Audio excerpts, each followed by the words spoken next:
یہ تو ہم پہلے کہہ چکے کہ ذاکر نائک جو ہے ظاہر ہے وہ کوئی اسلام کو کوئی فرقہ تھوڑی، وہ تو ہوا کا دین ہے، یعنی جیسا انسان کا نفس کہے ویسا دین.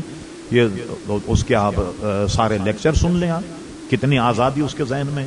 وہ یا حضور علیہ السلام اطاعت و فرما برداری میں اس کا نظریہ کیا ہے، تراویح کے معاملے میں نظریہ کیا ہے، نماز کے بارے میں نظریہ کیا ہے. یہ تو سارے لوگ لادین ہیں. ان سب سے یہ ہوا ذاکر نائک اور وہ کیا نام ہے جناب غامدی وغیرہ، یہ سارے گمراہ فرقے کے لوگ ہیں، ان سے بچا جائے. صرف میں ایک آیت کوٹ کر کے آپ کو بتاتا ہوں. اگر اسلام اتنا ہی ہوتا نا کہ صرف قرآن اور سنت، اس کے علاوہ کچھ نہیں، جیسے لوگ کہتے، حالانکہ یہ نظریہ خود قرآن کے بھی خلاف. اطیعوا اللہ اطیعوا الرسول و اولی الامر منکم، اطاعت کرو اللہ کی، اس کے رسول کی، اور اولی الامر منکم، جو تم میں صاحب امر ہیں.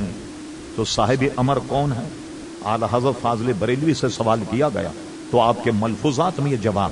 اعلی حضرت نے فرمایا اس دور میں چونکہ امیر المومنین نہیں، اسلامی بادشاہ نہیں، اول الامر سے مراد علماء حقانین ہے کہ اللہ کی اطاعت کرو، اس کے رسول کی کرو. اولی الامر منکم، جو تمہارے زمانے کے حقانی علماء ہیں ان کی اطاعت کرو. اب قرآن کی آیت بھی سن لی، فرما اہدنا الصراط المستقیم. اعلیٰ حضرت ترجمہ یہ کیا، دکھا ہمیں سیدھا راستہ نہیں بلکہ اللہ نے ہمیں الحمدللہ سیدھا راستہ عطا فرمایا. ترجمہ یہ کیا، چلا ہمیں سیدھا راستہ. کیا مطلب ہوا کہ اللہ تعالیٰ اپنے کرم سے تو نے سیدھا راستہ تو عطا فرما دیا، اب اس میں ہمیشگی عطا فرما، ہمیشہ اس راستے پر چلا. اگر یہاں یہ ہوتا کہ وہ راستہ جو قرآن اور سنت کا وہ بھی حق ہے، لیکن یہاں کیوں نہیں بیان ہے، بلکہ کیا فرمایا، صراط الذین انعمت علیہم، وہ راستہ جس پر تیرے انعامی یافتہ بندے ہیں. اب دیکھیے آپ، اب پوری سیریز بتا دی اللہ تعالیٰ نے. انعامی یافتہ بندے کون ہیں؟ امام اعظم ہے، حضرت غوث اعظم ہے، حضرت سرکار نقشبند ہیں، سرکار سہرورد ہیں، خواجہ غریب نواز ہیں، داتا گنج علی حجویری. بھئی یہ کوئی انکار کر سکتا ہے؟ انعامی یافتہ بندے نہیں.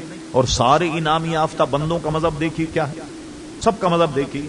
داتا گنج علی حجویری نے اپنی کتاب کشف المعانی بڑے ٹھوک بجا کر کے بیان کیا کہ میں حنفی ہوں، حنفی مذہب پر نماز پڑھتا ہوں. حنفی خواجہ غریب نواز کون تھے؟ حنفی تھے. جتنے بڑے بڑے علماء گزرے حنفی تھے اور امام کے مقلد. حضور غوث اعظم غیر مقلد نہیں، حضور غوث اعظم امام احمد ابن حنبل کے مقلد تھے. تو غیر مقلد تو ان میں کون نہیں، کوئی بھی نہیں تھا. تو اب کیا فرمایا کہ ان بندوں کا راستہ جس پر تو نے انعام کیا.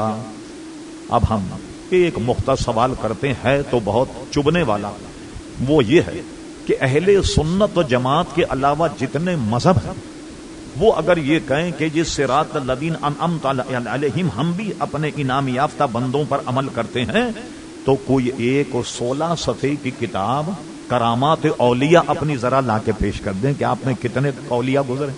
لائیے ذرا کوئی 16 صفحے کی کتاب ہی دکھا دیں جو آپ کے علماء کی کرامات اولیاء لکھی ہوئی ہو.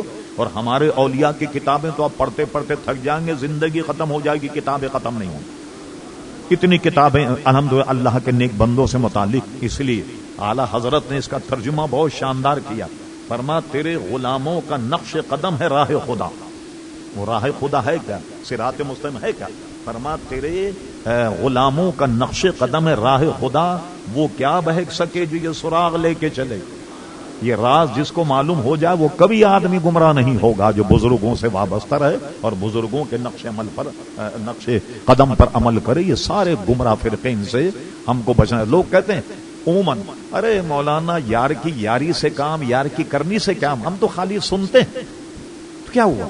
تو بھائی یہ جتنے بے دین بنے یہ سن کے ہی بنے نا، یہ ان کی صحبت میں ہی تو بنے یا نہیں بنے. ان کے پاس بیٹھے، ان کی گفتگو سنیں، ان کے لیکچر سنیں، ان کے درس سنیں تو اپنے مذہب سے برگشتہ ہوگا.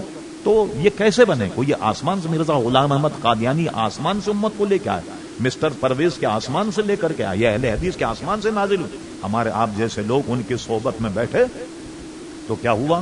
نہ ادھر کے رہے نہ ادھر کے رہے. مولانا روم نے فرمایا وہی حال ایسے لوگوں کا ہو گیا. مولانا روم کہتے مینڈک اور چوہے میں بڑی دوستی تھی. تو دونوں نے ایک مرتبہ میٹنگ کی، کہنے لگے بھائی چوہے نے کہ میں اوپر سے تمہیں آواز دیتا رہا، تم ہوتی ہو پانی میں، ملاقات ہی نہیں ہوتی.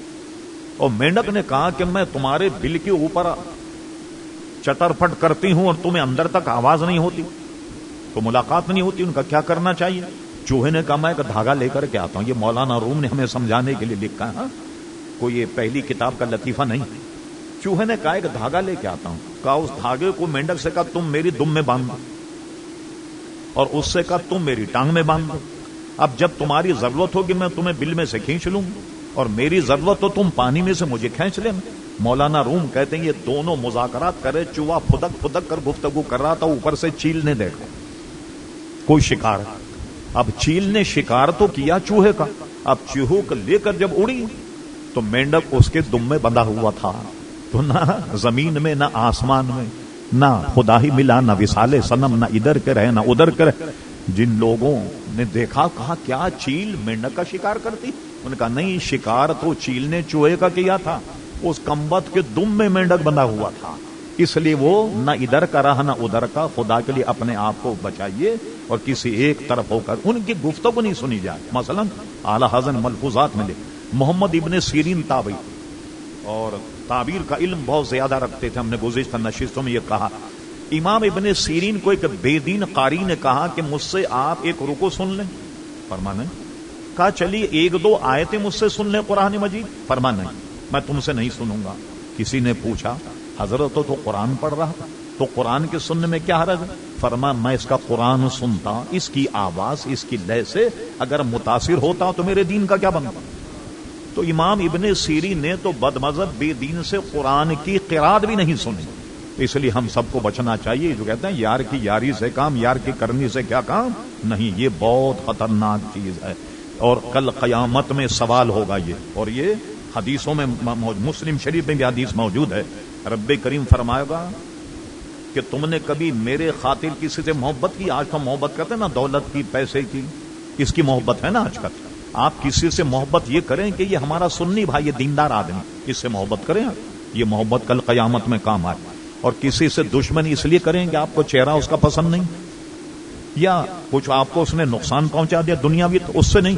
بلوایا کہ کسی سے محبت رکھو تو اللہ اس کے رسول, کسی سے بغض رکھو تو اللہ اس کے رسول کے لیے. کل پوچھا جائے گا کہ تم نے اللہ اس کے رسول کی خاطر کسی سے محبت کی؟